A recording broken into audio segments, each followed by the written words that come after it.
The knife slipped from Zara's trembling fingers, clattering against the polished hardwood floor. 7 days. She'd gone 7 days without a real meal, surviving on nothing but stolen scraps and rainwater collected in empty bottles. The Black Mamba, who once controlled half of Lagos's underground network, now stood in a penthouse kitchen in Seoul, her vision swimming as she gripped the counter to keep from collapsing. "You're bleeding on my floor." The voice cut through her haze, crisp and commanding. Zara's head snapped up to find him standing in the doorway. Kim Min-jae, the Phantom of Seoul's criminal underworld. He wore a perfectly tailored midnight blue suit, his sharp eyes fixed on the crimson drops falling from her bandaged hand onto his pristine white oak floors. "I did not come to redecorate. I came to make a deal." Min-jae's expression remained unreadable as he moved closer, each step measured and deliberate. "The famous Zara Okonkwo, breaking into my home at 4 in the morning. I should be impressed." He stopped within arm's reach, close enough that she could smell his cologne, something expensive and clean that made her acutely aware of how she must look. Dark skin ashen from malnutrition, her usually immaculate braids matted and coming loose. Or concerned. Neither. Zara straightened despite the way the room tilted dangerously. "I need work." For the first time, something flickered across his face. Curiosity, perhaps. The Serpent Queen's finest operative, begging for employment from Korean Mafia. He tilted his head, studying her with an intensity that made her skin prickle. "Your organization didn't teach you better negotiating tactics?" "My organization is dead." The words tasted like ash. "Wiped out 2 months ago. I'm all that's left." Min-jae's eyes narrowed fractionally, the only indication he hadn't known this information. Good. She still had some cards left to play. He reached past her suddenly, and she tensed despite her exhaustion, but he was only grabbing a clean kitchen towel.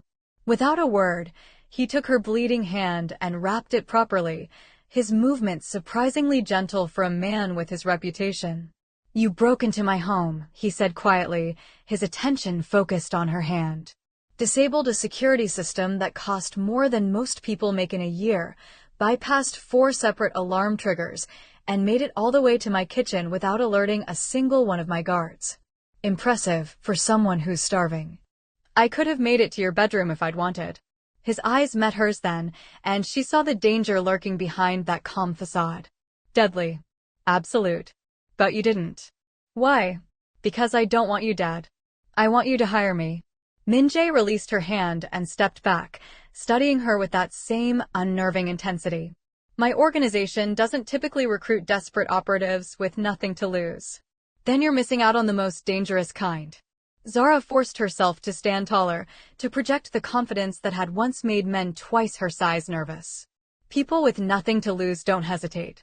We don't second-guess. We complete the mission, whatever it takes. Or you burn out spectacularly and take everyone around you down." He moved to his refrigerator, pulling out containers. "When did you last eat?" The question caught her off guard. "What does that matter?" "Answer the question, Zara." The way he said her name, with that slight Korean intonation curling around the syllables, sent an unexpected shiver down her spine. 7 days. Maybe 8. Time blurs when you're running. He began plating food with the same precision he seemed to apply to everything. Rice, bulgogi, kimchi, banchan that actually looked fresh. Her stomach clenched painfully at the sight, saliva flooding her mouth. "Sit," he commanded, gesturing to a bar stool. "I didn't come here for charity." "No, you came here to negotiate." "Hard to do that when you're about to pass out from malnutrition." He slid the plate toward her. "Eat. Then we'll talk business." Pride warred with hunger, and hunger won decisively. Zara sat and began eating, trying to pace herself even as her body screamed for her to devour everything in sight. Min-jae leaned against the opposite counter, watching her with those unreadable dark eyes. "The Serpent Queen's collapse wasn't random," he said after a moment. "Someone orchestrated it. Systematic, brutal, efficient. Whoever did it knew exactly how to dismantle your network from the inside out." Zara paused mid-bite. "You've been tracking it." "I track everything that might affect my operations. The sudden power vacuum in West Africa is causing ripples all the way to Asia." He crossed his arms. "Which brings me back to you. The sole survivor of an organization that trained you from childhood, showing up at my door halfway around the world. Convenient timing. She set down her chopsticks, meeting his gaze directly. You think I'm a plant? The thought crossed my mind. If I wanted to infiltrate your organization, I wouldn't have broken in like a desperate refugee. I would have approached properly, with credentials and references, looking competent instead of half-dead. She pushed the plate away, though she'd only eaten half. Her shrunken stomach couldn't handle more. But I don't have that luxury anymore. Everything I was, everything I built, is gone. This is all I have left. Min-jae studied her for a long moment. The silence stretched, heavy with unspoken calculations. Show me your back. The request made her freeze. Excuse me. The Serpent Queen marks all her operatives. A small tattoo at the base of the spine, a black mamba coiled around the initials of your handler. He pushed off the counter. If you're really who you claim to be, you'll have Queen Amara's mark. Her blood ran cold. That information wasn't public knowledge. The fact that he knew about it meant his intelligence network was even better than she'd thought. And it meant he'd been researching her organization long before its fall. Slowly, Zara stood and turned around, lifting the back of her blood-stained shirt just enough to expose her lower back. She heard him move closer, felt the heat of his presence behind her. Ao in a Dinkra script, he murmured, so close his breath ghosted across her skin. Amara Okonkwo. Your mentor and your aunt, if the rumors are true, were true. She dropped her shirt and turned to face him, refusing to back away despite their proximity. She died in the first wave of attacks. They made sure to take out the leadership first. Something shifted in Min-jae's expression, a crack in that perfect control. I'm sorry. The unexpected sympathy nearly broke through her carefully maintained walls. Don't be. It's the life we chose. She swallowed hard. But I need to keep living it. I need purpose, structure, something to replace what I lost. And I need to find out who destroyed my family. Revenge is a dangerous motivator. So is survival. She held his gaze. Give me a trial. One job. If I complete it to your satisfaction, you bring me into your organization. If I fail, you never have to see me again. Min-jae turned away, walking to the floor-to-ceiling windows that overlooked Seoul's glittering skyline. Dawn was starting to break, painting the sky in shades of pink and gold. The silence stretched between them, and Zara forced herself not to fill it, not to beg or plead. She'd laid out her case.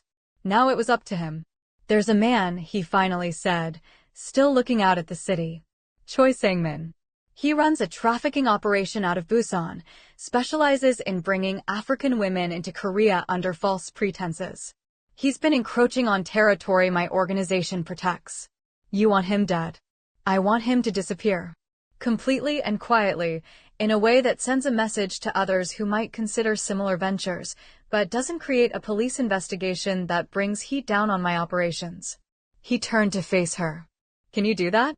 Zara felt something ignite in her chest, the familiar rush of having a mission, a purpose. Yes. You have 72 hours. He pulled out his phone, tapping something on the screen. I'm sending you a file with everything we know about his movements, his security, his habits. Study it. Plan it. Execute it perfectly. Her own phone buzzed in her pocket. She pulled it out, surprised he'd already had her number. How did you? The moment you triggered my security system, I knew everything about you. Name, background, phone number, last known location, biometric data. A slight smile played at his lips.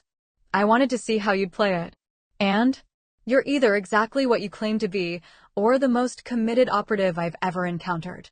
He moved closer, reaching out to tilt her chin up with one finger. The touch sent electricity through her system. Either way, you're interesting, Zara Okonkwo. Don't disappoint me. She forced herself to hold his gaze despite the way her pulse hammered. I won't. Good. He released her and stepped back. My driver will take you to a safe house. Shower, sleep, prepare. When the job is done, return here. And if something goes wrong? His expression hardened. Then you were never here, and I've never heard of you. Understood. Perfectly. If you're feeling this intense opening, hit that like button and drop a comment below letting me know what you think Zara should do next. And don't forget to subscribe so you never miss what happens in this dangerous game between the Black Mamba and the Soul Phantom. The safe house was in Itaewon, the international district where a black woman wouldn't draw as much attention. Modest compared to Min-jae's penthouse, but it had everything she needed. Hot water, a real bed, weapons, and technology. Zara spent the first hour in the shower, washing away days of grime and blood, feeling almost human again for the first time since Lagos fell. Wrapped in a towel, her long braids finally clean and rebraided into a neat cornrow pattern, she sat at the computer and opened Min-jae's file on Choi Sang-min. The man was a parasite, the kind of predator who deserved everything coming to him. Women from Nigeria, Ghana, Kenya, brought to Korea with promises of legitimate work, only to be forced into exploitation. But more than moral outrage, his schedule and security detail revealed patterns, weaknesses she could exploit. She worked through the night, building her plan layer by layer. By dawn, she had it mapped out completely. By noon, she was on a train to Busan, her appearance transformed. Professional businesswoman, expensive but understated clothing, the kind of person who blended into Korea's cosmopolitan landscape. By evening, she was in position outside Choi's favorite room salon in Haeundae. He arrived at exactly 9:30, just as the file predicted. 3 bodyguards, all armed, all more concerned with looking intimidating than actually providing effective security. Zara watched from across the street, noting the exits, the cameras, the civilians who would need to be avoided. She'd studied the area for hours, knew every alley, every escape route. She waited until he'd finished his entertainment and stepped out for a smoke, a habit that happened like clockwork every visit. The bodyguards stayed near the entrance, giving their boss privacy for his cigarette. Amateurs. Real professionals would have rotated positions, maintained coverage. Zara moved through the evening crowd like smoke, just another black woman in Itaewon's international nightlife scene. She'd learned to use people's assumptions about her, the way they saw her skin color first and missed everything else. She bumped into Choi as she passed, her hand slipping something into his jacket pocket with practiced ease. Years of training made the movement invisible, just another accidental collision in a crowded street. He barely glanced at her, too busy lighting his cigarette to notice the danger he'd just encountered. "Excuse me," she murmured in perfect Korean, bowing slightly before continuing on her way. Her heart raced with the familiar adrenaline rush, but her face remained calm, just another foreign worker navigating Seoul's nightlife. 20 minutes later, she was in a taxi heading back to Seoul when her phone buzzed with a news alert. Local businessman collapses outside entertainment venue. She allowed herself a small smile. The poison would mimic a heart attack perfectly, metabolizing quickly enough that even if they tested, they'd find nothing. No investigation, no questions, just a tragic loss of a businessman with secret dealings. But those who knew what he really was would understand the message. By the time she arrived back at Min-jae's penthouse at 3 in the morning, exhaustion was pulling at her bones again, but it was the good kind, the kind that came from a job well done, the kind that came from having purpose again. He was waiting in his living room, a glass of soju in his hand, the news playing silently on the television behind him. He'd changed into more casual clothes, black pants and a simple white shirt, but somehow he still radiated power and control. Choi Sang-min, dead of an apparent heart attack at 46, Min-jae said without preamble. No evidence of foul play, no witnesses reporting anything suspicious, and his organization is already fracturing without his leadership. He turned to look at her, and something like respect flickered in his eyes. 54 hours. You finished in 54 hours. I saw an opportunity and took it. He stood, moving toward her with that predatory grace she was beginning to recognize. You understand what this means? Accepting you into my organization isn't just about your skills. It means loyalty, absolute and unwavering. It means my enemies become your enemies. My interests become your interests. I understand. Do you? He stopped directly in front of her, close enough that she had to tilt her head back to maintain eye contact. She was tall for a woman, but he still had several inches on her. Because once you're in, there's no going back. The organization becomes your family, your life, everything. I had all that before. Her voice came out quieter than she intended. I know the price. Min-jae reached up, his fingers gentle as they touched one of her neat braids. The gesture was unexpectedly tender, at odds with the dangerous man she knew him to be. You're running on fumes again. When did you last sleep? On the train. A few hours. Not enough. He gestured toward a hallway. Guest room is the second door on the left. We'll discuss the details of your employment tomorrow, after you've rested properly. Zara wanted to argue, to prove she didn't need coddling, but her body had other ideas. The adrenaline of the mission was wearing off, leaving only bone-deep exhaustion. Thank you. She made it to the guest room before her legs finally gave out.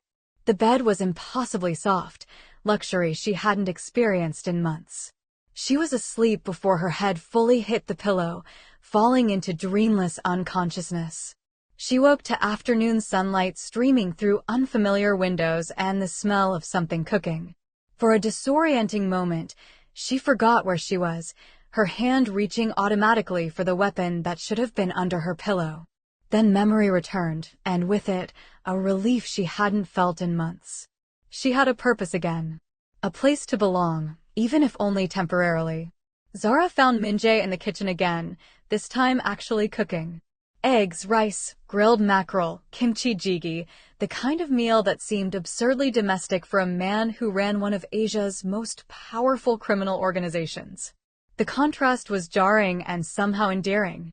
You cook, she observed, leaning against the doorframe. She'd found clean clothes laid out in her room, Western style but perfectly fitted. Someone had taken her measurements while she slept, probably during the medical examination she vaguely remembered. Efficient. I find it meditative. Precise measurements, controlled heat, predictable outcomes. He glanced at her over his shoulder. Unlike most aspects of my business, which are chaotic and unpredictable. Coffee? Or would you prefer tea? Coffee. Black. He poured her a cup, somehow knowing exactly how she'd take it. She wondered what else he knew about her, what his intelligence network had uncovered. We need to discuss terms. Salary, living arrangements, your role within the organization. I'll take whatever you think is fair.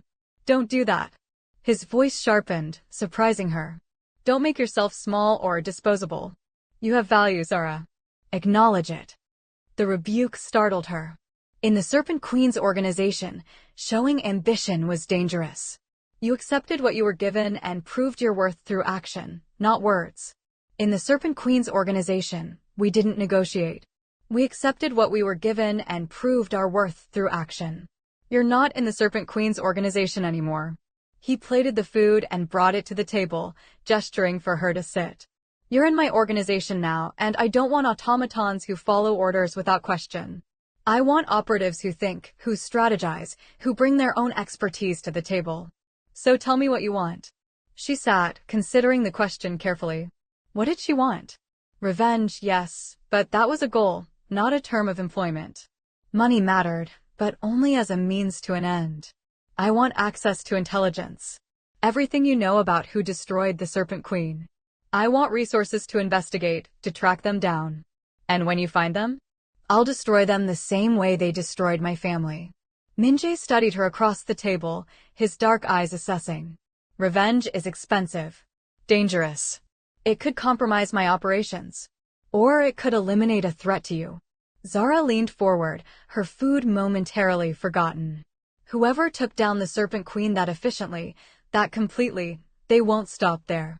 They're consolidating power in West Africa, and eventually, they'll look to expand. Into Asia. Into your territory. He leaned back in his chair, a slight smile playing at his lips. You're already thinking like part of my organization. Good.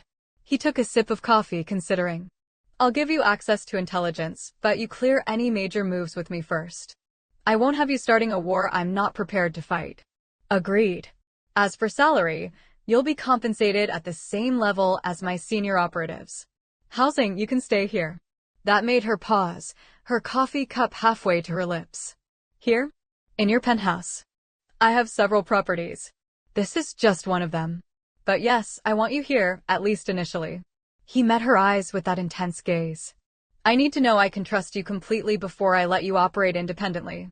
Consider it a probationary period. It made sense, even if the idea of living in close quarters with him sent a strange flutter through her chest. There was something about him, something beyond his obvious power and control, that drew her. Dangerous territory. How long? 6 months. If by then you've proven yourself trustworthy, we'll discuss other arrangements. 6 months of seeing him every day, of being in his space, of this strange tension that seemed to crackle between them whenever they were in the same room. Okay, one more thing. He stood, moving to a drawer and pulling out a small box. When he opened it, she saw a delicate silver chain with a single pendant, a geometric design she recognized as his organization's symbol, a stylized phoenix rising. Everyone in my inner circle wears one. It's both identification and protection. People know that harming someone wearing this mark means answering to me personally. He moved behind her chair, and she felt his fingers brush against the back of her neck as he fastened the necklace.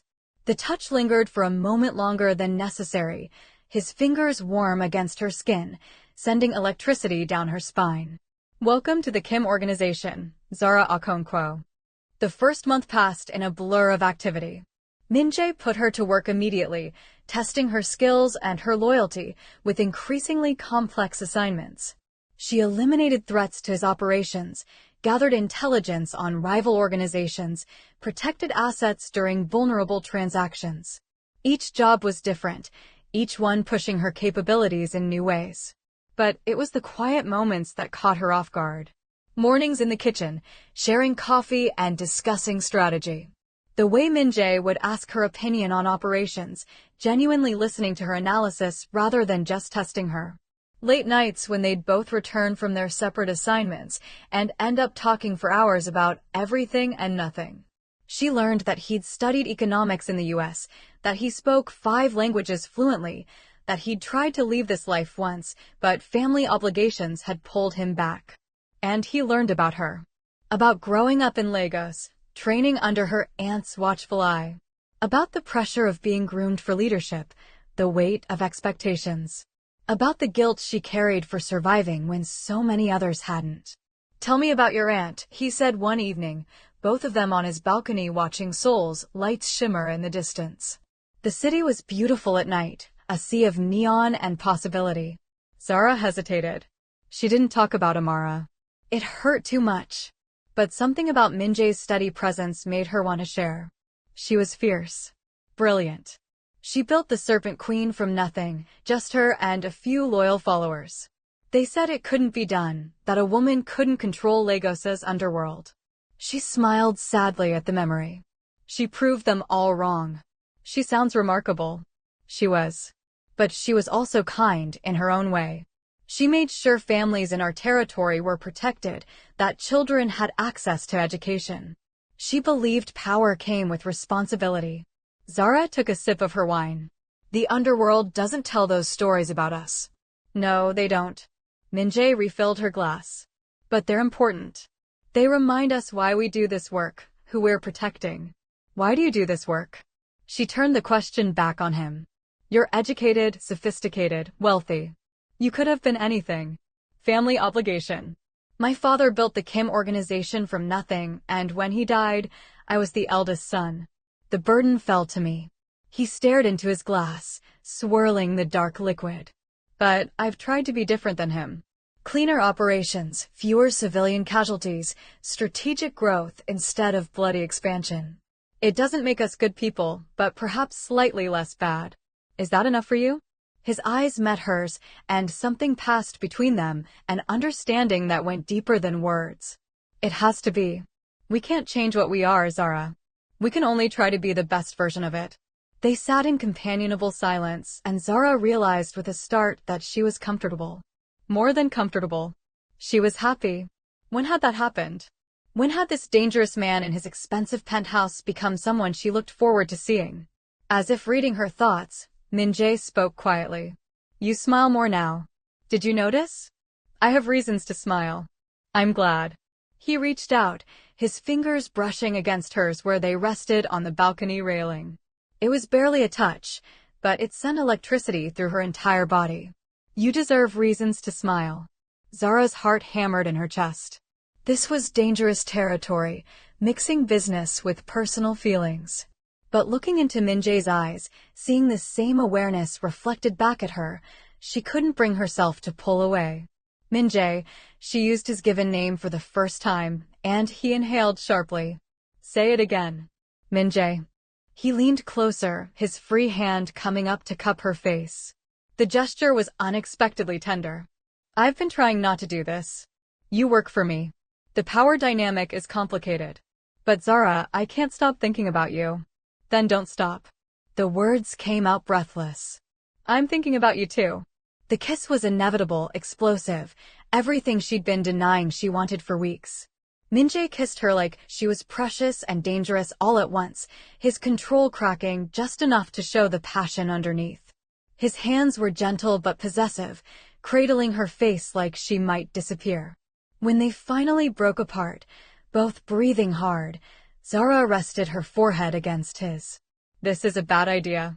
Terrible idea, he agreed, his breath ghosting across her lips.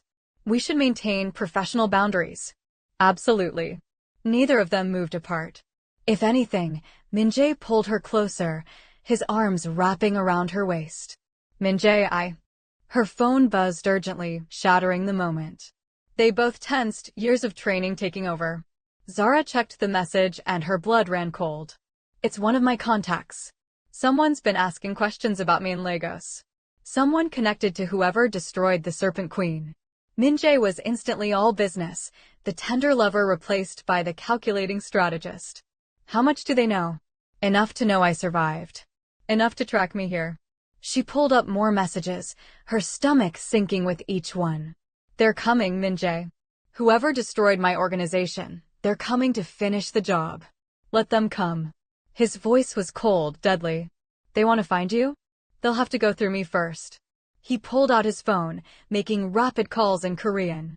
Within minutes, he'd mobilized his security, locked down the building, prepared for an assault. But the attack didn't come that night. Or the next. Instead, 3 days later, Zara received a message that made her blood freeze. A photo of her aunt's grave in Lagos, freshly desecrated. And a simple message, we know where you are, Black Mamba. Come home and face us, or we'll come to you and destroy everyone you've started to care about. The threat was clear. They weren't just after her. They were willing to hurt Min-jae, to destroy his organization, just to get to her. I have to go back, she told him that evening, showing him the message. I can't let them come here. I can't let them hurt you because of me. Absolutely not. Min-jae's response was immediate and forceful. You're not going into a trap alone. It's not your fight. It became my fight the moment I accepted you into my organization. The moment he stopped himself, jaw clenching. The moment you what? The moment I fell in love with you. The admission came out raw, unfiltered. I love you, Zara. And I'm not letting you walk into danger alone. Her breath caught. Min-jae, we do this together. We find out who destroyed your organization, and we destroy them. But we do it smart, with planning and resources. He pulled up files on his computer. I've been tracking this. The organization that took down the Serpent Queen calls themselves Hydra. They've been systematically absorbing criminal networks across West Africa, consolidating power. Hydra. The name sent chills down her spine. Cut off one head, 2 more grow back. Exactly. They're sophisticated, well-funded, and they operate in cells so that eliminating one doesn't cripple the whole organization. He showed her intelligence reports, photographs, financial data. But they have a weakness. Their Lego cell is their original base, their seat of power. If we can strike there, cut off the original head, we might be able to destabilize the entire organization. Zara studied the information, her strategic mind already working through possibilities. It's risky. We'd be walking into their stronghold. Which is why we don't go alone. I have contacts in Lagos, people who owe me favors. We build a coalition, hit them with overwhelming force before they can regroup. He turned to face her. But I need to know you're with me on this. That you trust me. I trust you. The words came easily, surprising her with their truth. I love you too, Min-jae. I didn't want to, I tried not to, but I do.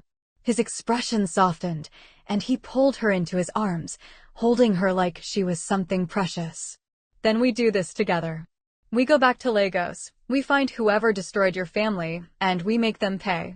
And then we come back here and build a life together. Promise? I promise. He kissed her forehead, then her cheeks, then finally her lips. I'm not losing you, Zara Okonkwo. Not to them, not to anyone. The next 2 weeks were a whirlwind of preparation. Minjae called in favors from across Africa and Asia, building a coalition of organizations that saw Hydra as a threat. Zara coordinated with her remaining contacts in Lagos, gathering intelligence on Hydra's operations and defenses. They learned that Hydra was led by a man named Chibuzo Okafor, a former lieutenant in the Serpent Queen's organization who'd turned traitor. He'd sold out the organization to foreign interests, helped orchestrate its destruction, and then seized power in the chaos that followed. The betrayal cut deep. Zara had known Chibuzo, had trusted him. They'd trained together, fought together. And he'd murdered her family for power and money. I'm going to kill him, she told Minjae the night before they left for Lagos. I need you to understand that. This isn't about justice or strategy. I need to look him in the eye and make him pay. I understand. Minjae took her hands in his. But promise me you won't let revenge blind you. Promise me you'll come back to me. I promise. She kissed him, pouring all her fear and love and determination into it. I'm coming back to you. We're building a life together, remember? I remember. He held her close, his heartbeat steady against her cheek. I love you, Zara. I love you too. Lagos hit her like a physical blow. The heat, the noise, the familiar chaos of home. They'd flown in quietly, Minjae and a small team of his best operatives plus a coalition of local allies who wanted Hydra gone. The plan was simple: strike fast, strike hard, eliminate Hydra's leadership before they could mount an effective defense. Zara led them through Lagos' streets, her knowledge of the city invaluable. They'd set up a base in Ikoyi, in a compound owned by one of Minjae's allies. From there, they coordinated their assault. Hydra's headquarters was in Victoria Island, in a compound that had once belonged to the Serpent Queen. The symbolism wasn't lost on Zara. Chibuzo had taken everything from her aunt, even her base of operations. They hit just before dawn, when guards were tired and attention lagged. Zara moved through the compound like a vengeful spirit, Minjae at her side, their team fanning out to secure positions. The fighting was brutal and close quarters, but they'd planned well. Hydra's forces were caught off guard, scrambling to respond. Zara found Chibuzo in what had been her aunt's office. He stood at the window, watching the chaos below, remarkably calm for a man whose empire was crumbling. Zara. He turned to face her, smiling like they were old friends. I wondered when you'd come home. This was never about me. This was about destroying everything my aunt built. She raised her gun, finger on the trigger. Why? We trusted you. Your aunt was weak. She spent resources protecting people who gave us nothing in return. She could have owned all of Lagos, all of Nigeria, but she settled for scraps because of her precious morals. He sneered. I saw an opportunity to build something greater. To take what should have been ours. So you murdered 43 people. For power. For the future. And I'd do it again. He reached for a weapon, but Zara was faster. The gunshot echoed in the office. Chibuzo fell, shock on his face as blood bloomed across his chest. Zara walked closer, standing over him as his life drained away. That was for my aunt, she said quietly. For everyone you killed. I hope it was worth it. Minjae entered as Chibuzo took his last breath. It's done. Hydra's leadership is eliminated, their cells are scattering. Your aunt's organization is avenged. Zara lowered her gun, feeling empty. She'd thought revenge would feel triumphant, satisfying. Instead, it just felt final. Let's go home. Home. Soul. With you. That's home now. Minjae pulled her into his arms, holding her as emotions she'd been suppressing for months finally broke through. She cried for her aunt, for her fallen comrades, for the girl she'd been before Lagos fell. And Minjae held her through all of it, steady and strong. I've got you, he murmured. I've got you, and I'm never letting go. They returned to Seoul 3 days later, after ensuring Hydra's remnants were scattered and Lagos was stabilized. The flight back was quiet, both of them exhausted but relieved. It was over. The nightmare that had started 2 months ago was finally over. Back in the penthouse, Min-jae drew her a bath, ordered her favorite food, and simply held her as she processed everything that had happened. No demands, no expectations, just comfort and presence. What happens now? She asked that night, both of them on the balcony again, the place where they'd first acknowledged their feelings. Now we build something new. He pulled her close. The Kim organization needs someone to handle our international operations, someone I trust completely. Someone who understands both Asian and African markets. Her eyes widened. You're offering me partnership. Full partnership. Not as my employee, but as my equal. Co-head of international operations. He turned her to face him. And not just professionally. I want you in my life, Zara. Permanently. Completely. In every way that matters. Tears pricked her eyes. That's a lot of commitment for someone you've only known for 2 months. When you know, you know. He smiled, that rare genuine smile that transformed his whole face. What do you say? Ready to build something that lasts? Zara thought about her aunt, about the legacy she'd left. The Serpent Queen had wanted her to be strong, to survive, to thrive. And now she had that chance. Not alone, but with someone who saw her, valued her, loved her. Yes, she whispered. Yes to all of it. Min-jae's kiss was gentle despite the passion behind it, a promise of everything to come. When they finally broke apart, Zara rested her head against his chest, listening to his heartbeat, feeling peace for the first time in months. We're going to be formidable together, she said. We already are. He stroked her braids tenderly. The black mamba and the soul phantom. I almost feel sorry for anyone who crosses us. Almost? They should know better. She laughed, actually laughed, feeling lighter than she had in months. So what's our first move as partners? Consolidate power. Establish our presence across Africa and Asia. Build something that honors your aunt's memory while looking toward the future. He pulled back to look at her. But first, I think you deserve some time off. Somewhere warm, private, where we can just be Min-jae and Zara. That sounds perfect. She kissed him. But not too long. We have an empire to build. And I wouldn't dream of keeping you from it. His eyes sparkled. You're magnificent when you're in command. Flattery. Truth. He grew serious. I mean it, Zara. You're extraordinary. Don't ever forget that. She wouldn't. For the first time since her aunt's death, she believed she had a future worth fighting for. Not revenge anymore, but something better. Something real. 6 months later, Zara stood on the balcony of their penthouse, watching the sun rise over Seoul. She wore Min-jae's shirt and nothing else, content and peaceful in a way she'd never imagined possible after Lagos fell. Arms wrapped around her from behind, and Min-jae's familiar warmth enveloped her. Good morning, Mrs. Kim. She turned in his embrace, kissing him slowly. They'd gotten married 3 months ago, a ceremony that blended Korean and Nigerian traditions. Her remaining contacts from Lagos had flown in, along with representatives from allied organizations across Asia. It had been beautiful and meaningful, a true union of their worlds. Good morning, husband. She traced patterns on his bare chest absently. I never thought I'd have this. Love, partnership, a future. After my family died, I thought that part of my life was over. It was just the end of one chapter. The beginning of another. Min-jae caught her hand, bringing it to his lips. A better chapter. One we write together. No regrets? About you? Never. He pulled her close. You're the best. Drop a comment below and let me know your favorite moment. Did the reunion get you emotional? What do you think about this beautiful blend of African and Korean cultures?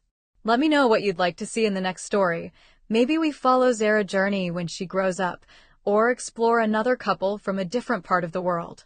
And if you haven't already, hit that subscribe button and smash that notification bell, because I have more incredible stories like this coming your way. Stories of love, power, redemption, and second chances. Stories that celebrate our diversity while showing how love transcends all boundaries. Thanks for watching, and I'll see you in the next one. Don't forget to like this video if Zara and Minjae's love story touched your heart.